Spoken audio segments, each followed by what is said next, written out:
Salut à tous, la team Orwell, tout même chaud pour Lyon Fan TV.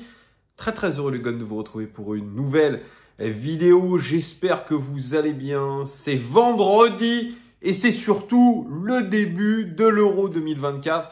Ça fait hyper plaisir. Allemagne contre l'Écosse, match d'ouverture. Oh là, ça fait vraiment plaisir. On va avoir des matchs pendant 2 ou 3 semaines, 2 semaines je crois, de 15h à 23h le soir. Et franchement, ça nous fait plaisir en tant qu'amateurs de foot. On va vivre un été foot encore une fois avec l'Euro, avec les Jeux Olympiques, aussi la Copa América. Et ensuite, il y aura la reprise de la Ligue 1, il y aura les matchs amicaux de l'Olympique lyonnais. Et puis, il y a ce mercato aussi. Il y a le mercato de l'Olympique lyonnais qui bat son plein. Pour l'instant, aucune arrivée, aucun départ, à part celui d'Enrique, j'en ai pas parlé. Merci à Enrique pour sa sympathie, merci pour, je pense, son honnêteté, son authenticité aussi. Merci beaucoup de nous avoir apporté pas mal de choses à l'Olympique lyonnais. Bon vent, mon ami Enrique. Et l'OL, évidemment, est sur beaucoup de pistes. Alors ça, c'est vraiment une piste par jour quasiment. Alors aujourd'hui, je ne vais pas vous parler d'une nouvelle piste. C'est plutôt une piste existante.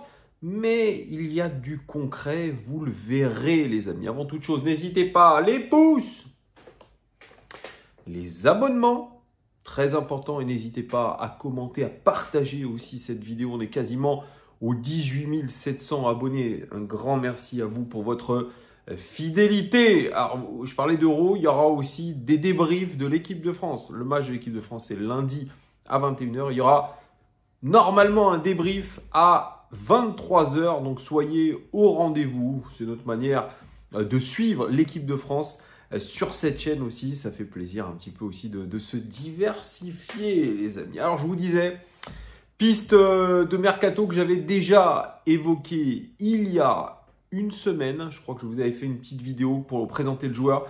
L'Olympique lyonnais aurait entamé des négociations avec le joueur. C'est, j'espère, Lindström. Le joueur danois, l'Olympique lyonnais est hyper chaud sur le dossier. Ils veulent absolument faire venir le joueur napolitain qui est en échec du côté de Naples.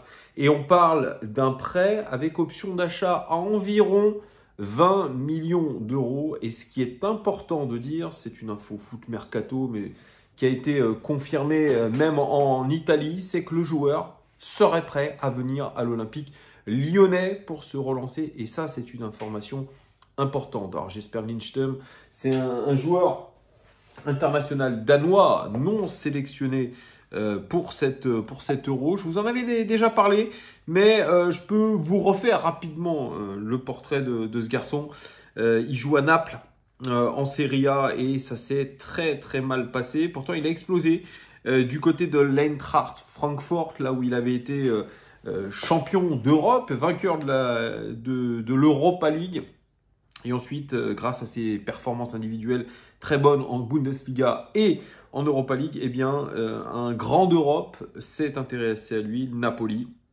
Et il est dans cette équipe du Napoli depuis août 2023. Malheureusement, la saison ne s'est pas passée comme il l'entendait. 3 coachs différents, 3 coachs qui l'ont mis sur le banc. 22 matchs de Serie A, 6% seulement des 11 de départ, c'est extrêmement faible. 13% des minutes jouées en Serie A et puis 0 but, c'est ça qui est 0 but, 0 passe décisive quand même en Serie A. En Champions League, il a fait 4 matchs, 8% des minutes jouées, aucune titularisation.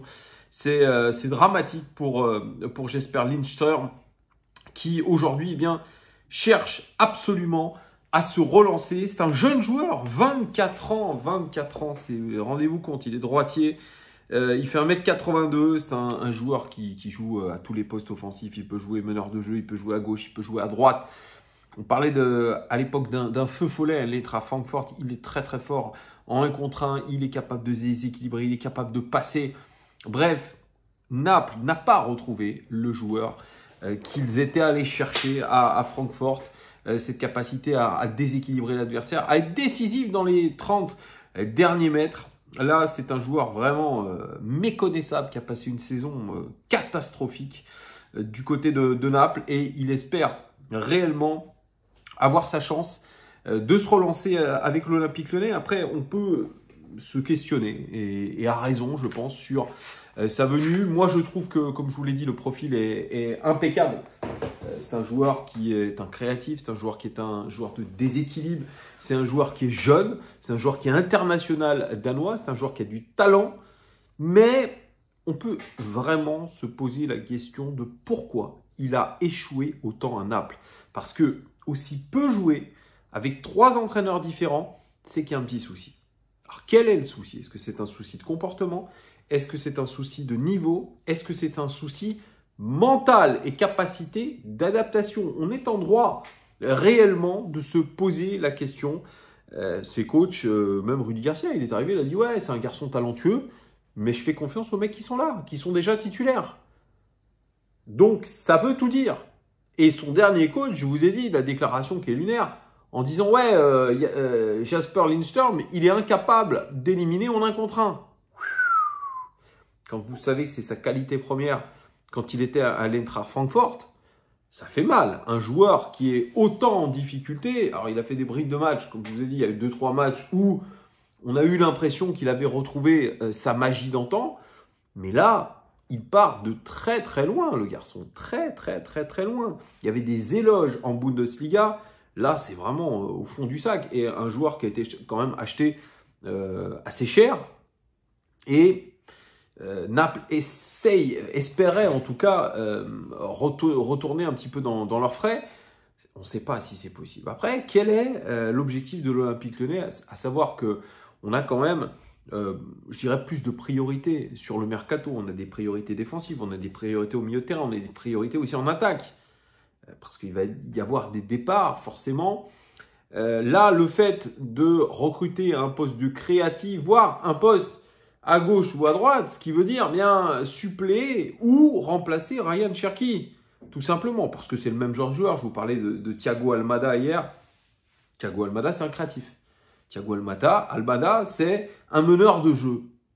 Eh bien, Jasper Lindstrom, il est capable de jouer meneur de jeu, il est capable de jouer sur un côté, il est très polyvalent. Et c'est un véritable pari, je pense, pour l'Olympique Lyonnais, que de vouloir le relancer. Voilà. Mais on fait que des paris. Mais à un moment, on doit passer devant la DNCG en fin de mois. John Textor aurait promis 100 millions d'euros de ventes. Très bien, il faut les faire, ces ventes. Mais il y a aussi ces 66 millions d'euros d'options d'achat qui n'ont peut-être toujours pas été activées, avec dedans, quand même, plus ou moins des flops. Je le rappelle, Mangala, qui va nous coûter extrêmement cher, qui pourrait être le transfert le plus onéreux de l'histoire de l'Olympique Lyonnais. Et on prie à l'OL pour que le seul joueur sélectionné à l'Euro dans notre équipe soit performant et qu'ensuite il soit revendu quasiment au même prix qu'on l'aura acheté. Donc on en est là aujourd'hui à l'Olympique Lyonnais. Il y a lui, il y a Aurel Mangala et il y a aussi Gift Orban. Gift Orban, c'est aussi l'interrogation, un joueur qui va coûter, je pense, une vingtaine de millions d'euros avec les bonus, avec l'option d'achat, ce qui est extrêmement important pour un joueur qui a été un véritable flop, et c'est le moins qu'on puisse dire. Il y a aussi les retours de prêt, des espèces de joueurs qui sont des joueurs fantômes. Amin Sarr, le premier, joueur payé très cher aussi. Donc, c'est très bien de vouloir aujourd'hui investir sur Jasper Lindstrom, pas de souci, mais on est toujours dans le pari de relancer des joueurs avec, comme vous le savez, ces points d'interrogation. Est-ce que vraiment ils vont être performants chez nous ou pas? Donc ça peut être, encore une fois, contre-productif. Ça peut être ensuite, si c'est un échec, c'est de la perte d'argent. Donc, est-ce qu'on n'est pas en train déjà de voir les prémices du mercato de l'Olympique Lyonnais qui va être une nouvelle fois de faire des coups, de prendre des joueurs qui vont être à la relance et où on jette finalement la pièce en l'air en se disant « Ouh, prions très très fort pour que ça marche ». Je pense qu'on est là-dedans. Et en tant que supporter, ça peut nous inquiéter d'avoir aujourd'hui le même schéma finalement que les saisons précédentes où on doit forcément imaginer eh bien qu'on n'a pas beaucoup de liquidité, qu'on va être obligé d'être malin. Et cette cellule de recrutement, elle va être mise à contribution, Mathieu Louis-Jean, pour pouvoir trouver les meilleurs profils, des prospects intéressants, jeunes, qui sont capables de se relancer et de nous apporter tout de suite quelque chose. Est-ce que Jesper Lindström sera ce joueur-là? Je l'espère, parce que les highlights sont incroyables, parce que ses saisons en Bundesliga ont été incroyables aussi, parce qu'il a montré des belles choses, parce que c'est un joueur qui n'a pas totalement perdu son talent, je pense. Il va falloir le remettre en selle. Moi, je pense que c'est encore une fois un véritable pari. Sur le papier, oui, c'est hyper intéressant. Mais d'un autre côté, tous les joueurs qui sont sous option d'achat, etc., il va falloir aussi voir ce qu'on fait avec eux. Ça va nous coûter très cher. Bref, je ne sais pas trop où on va. Et est-ce que, sincèrement, j'espère Lindström, c'était la piste prioritaire aujourd'hui? J'en sais trop rien. Vous me direz en commentaire ce que vous pensez de la possible signature de ce grand espoir danois en provenance du Napoli. Merci en tout cas de votre fidélité, les amis. Les pouces, les abonnements et puis mettez-moi un commentaire, ça fait plaisir. Bon match d'ouverture de l'Euro et à très vite. Je vous souhaite un très bon début de week-end. Ciao!